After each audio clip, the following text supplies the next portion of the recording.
The Heinkel 59 was one design that did not come from a civil background. Ernst Heinkel had first designed the mixed construction biplane for the Kriegsmarine in 1930, and it flew under the cover of a civil design in 1931. It would serve long into the war, despite being underpowered with two BMW 6 V12s of 660 horsepower each, and it had a top speed of only 137 miles an hour. However, with 3 defensive guns and a bomb load of up to 1,100 pounds, or a single 1,764-pound torpedo, she was definitely a threat at sea.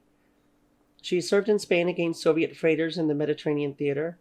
One was shot down in Spain, and what was likely the only victory by a Grumman FF, or any Grumman biplane for that matter. It was made under license by the Canadian Car and Foundry Company and was known as the GE-23 Delphine.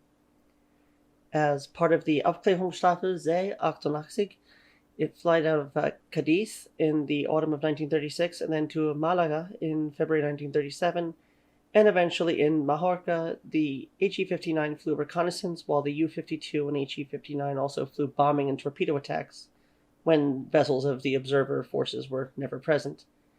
Technically, Germany was blockading Spain along with France and Britain, and the goal was to keep Soviet weapons out.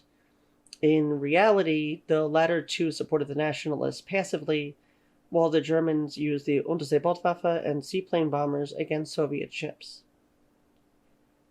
Now, in January 1938, Hauptmann Martin Hallenhausen took over the Staffel and operated against the port cities of Alicante, Almeria, Barcelona, and Cartagena in Catalonia, where that was basically where the Soviet-controlled communists held out the longest.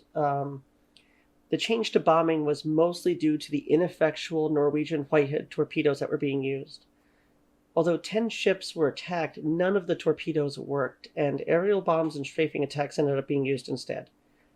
This was a notorious problem in that era.